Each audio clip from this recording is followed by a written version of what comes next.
নমস্কার বন্ধুরা, আমি রিমা। ত্রিপুরার ছোট্ট একটি গ্রামে তোমাদের সকলকে জানাই অনেক অনেক শুভেচ্ছা ও ভালোবাসা। তোমরা সবাই কেমন আছো বন্ধুরা? আশা করছি যে যেখানে আছো ভালো আছো, সুস্থ আছো। আমার এই ছোট্ট পরিবারে তোমাদের সকলকে অনেক ওয়েলকাম জানিয়ে নতুন একটি দিনে নতুন আরও একটি ব্লগ শুরু করলাম।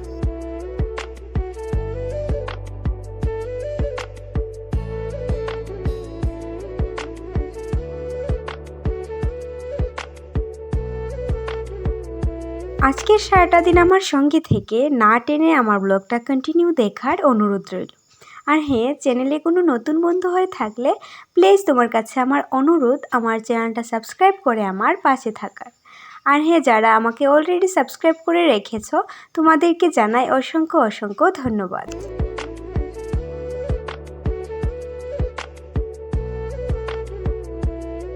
আজ ঘুম থেকে উঠলাম 5:30 নাগাদ। তো বন্ধুরা, এখন ধরো ওই 5:30 থেকে 15 মিনিট হয়েছে, কারণ ইষ্টবৃত্তি সারলাম, ফুল তুললাম, এই করতে করতে 15-20 মিনিট এমনিতেই কেটে যায়। তারপরে বন্ধুরা লেগে পড়লাম আমার নিত্যদিনের কাজে, সকালের যে রুমটা ডাস্টিং করি আমি সেটাতে। তো বন্ধুরা, আজ অনেক দিন বাদে আমি জানো তো রুম ক্লিনিংয়ে ধরলাম, কারণ বন্ধুরা এই কদিন আমার শরীরটা একদমই ভালো ছিল না। কিন্তু আজ নতুন একটি দিনে অনেকটা সতেজতার সঙ্গে আমি ঘুম থেকে উঠলাম। ঘুম থেকে উঠে দেখি জ্বর সর্দি একেবারে সেরে গেছে। সত্যি বন্ধুরা, শরীর মন যদি ভালো থাকে দেখবে কাজ করতে যেন আলাদা একটা এনার্জি আসে।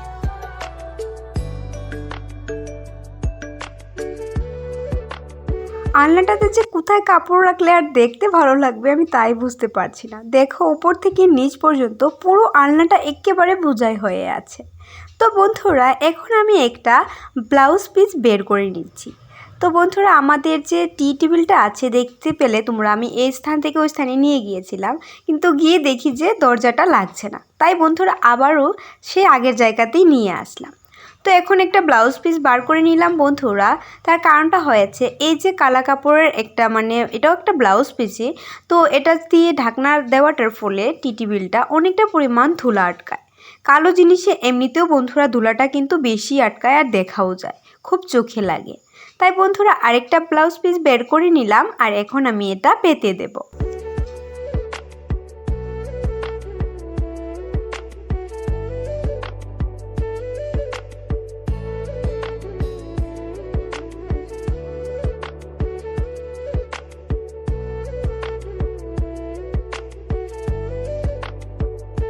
আজকে একটু সকাল করে ঘুম থেকে ওঠার ফলে বন্ধুরা যে কাজগুলি আমি করতে চেয়েছিলাম সেই কাজগুলি কিন্তু হয়ে গেছে।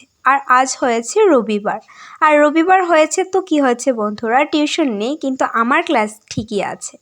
তো 9:30 থেকে আমার ক্লাস বন্ধুরা, 9টার সময় বাড়ি থেকে বেরিয়ে পড়ব।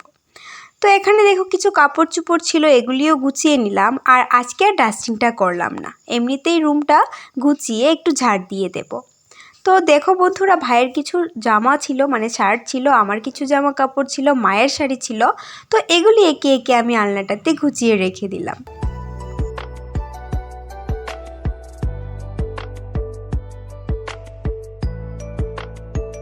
তো কখন ঘুম থেকে উঠলাম তা কিন্তু বন্ধুরা ম্যাটার করে না, আমি কাজগুলি কতটুক সময়ের মধ্যে করতে পারি তা হয়েছে আসল কথা। তো দেখো বন্ধুরা, তোমাদের সঙ্গে গল্প করতে করতে আজকে সকালের বাসি কাজগুলি আমার করা হয়ে গেছে। তো আজকে আর কোনো কাজে হাত দিতে যাচ্ছি না বন্ধুরা, যেহেতু আমার ক্লাস আছে। তো রুমটা ক্লিনিং করে, রুমটা গুছিয়ে ঘরদুয়ারগুলি ঝাড় দিয়ে এখন চলে আসলাম রান্নাঘরটায়। আর রান্নাঘরটায় এসে দেখি মা টিফিন বানিয়ে নিয়েছে। আর আজকে সকালের টিফিনটা একটু অস্বাস্থ্যকর হলেও বন্ধুরা, মাঝে মধ্যে কিন্তু এইসব কিছু খেতে ইচ্ছে করে। আর রোজ না খেলে মাঝে মধ্যে খেলে হয়তো আমার মনে হয় এতটাও ক্ষতি করবে না। তো এখানে দেখো দুধের চা আর সঙ্গে হয়েছিল লুচি।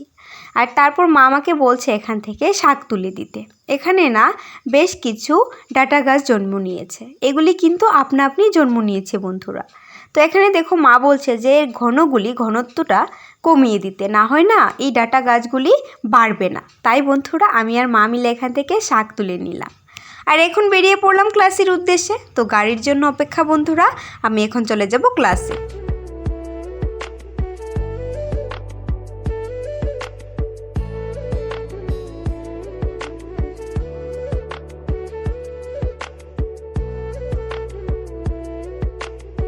ক্লাস শেষ করে চলে আসলাম বাড়িতে, আর বাড়িতে এসে দেখি বন্ধুরা মা স্নান করে পুজো দিয়ে দিয়েছে। আজকে আর পুজো দিয়ে গেলাম না, কারণ বন্ধুরা এতটা পরিমাণ গরম লাগে কোথা থেকে আসলে, তাই ভাবলাম যে না এসেই স্নানটা করব। তো এতটাও দেরি হয়নি, আমি পুজো দিতে পারতাম, কিন্তু মা দিয়ে দিয়েছে। তো এখন মার মেয়েতে বসে পড়লাম ভাত খেতে। ভাই যেহেতু বাড়িতে নেই, তো আমার আর মায়েরই খাওয়া। একদম সিম্পল মেনুতে ছিল শাক আর ছিল শুটকি মাছের একটা তরকারি। তো এখন আমি আর মা দুপুরের খাবারটা খেয়ে নিচ্ছি, সকাল আর দুপুরের একসঙ্গেই খেয়ে নিচ্ছি বন্ধুরা।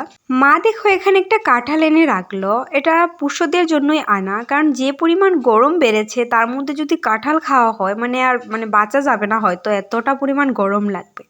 তো বন্ধুরা খাওয়া দাওয়া শেষে একটু শুয়েছিলাম, আর এখন দেখো উঠে পড়েছি। আর উঠে কটা আম ছিল ঘরে, এখন এগুলিই কেটে নেব আমার আর মায়ের জন্য।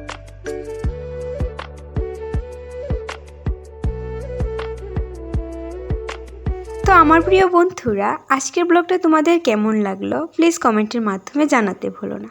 তোমাদের কমেন্ট আমার অনেকটা বড় সাপোর্ট বন্ধুরা, তোমাদের কমেন্ট পেলে অনেকটা ভালো লাগে জানো তো। তো বন্ধুরা আজকের ব্লগটা কেমন লাগলো প্লিজ কমেন্টের মাধ্যমে জানাতে ভুলো না। ভালো লাগলে অবশ্যই লাইক কমেন্ট অ্যান্ড সাবস্ক্রাইব করে আমার চ্যানেলটার পাশে থেকো। তো এখানে আমি আর মা আম খেয়ে আমি চলে যাচ্ছি একটু রিম্পিদের বাড়িতে। ওই যে বললাম যেহেতু রবিবার, তাই নিজেকে একটু সময় দিতে চেষ্টা করছি। আর এটা হয়েছে আমার পাড়ার রাস্তা আমাদের, তো একদম গ্রাম ছাড়াই রাঙামাটির পথ। তো রিম্পিদের বাড়িতে গিয়ে চলে গেলাম একটা ভাইদের বাড়িতে। আজ ওদের বাড়িতে লোকনাথ পুজো হয়েছে, তো প্রসাদ খেয়ে নেব বন্ধুরা। তো আজকের ব্লগটা যদি ভালো লেগে থাকে তাহলে please like comment and subscribe করে আমার চ্যানেলটার পাশে থেকো। তো চলো আজকের মতো এখানেই বিদায় নেই, এখন আমি আর রিম্পি প্রসাদ খেয়ে নেব। তো সত্যি হয়তো লোকনাথ বাবাই আমাকে ওদের বাড়িতে ডেকে আনলো। আর এখানে দেখো আমাদের দাদু হয়, উনিও প্রসাদ খেয়ে নিচ্ছেন। তো এখন আমি আর রিম্পি প্রসাদ খেয়ে নেব। তো চলো আজকের মতো টাটা।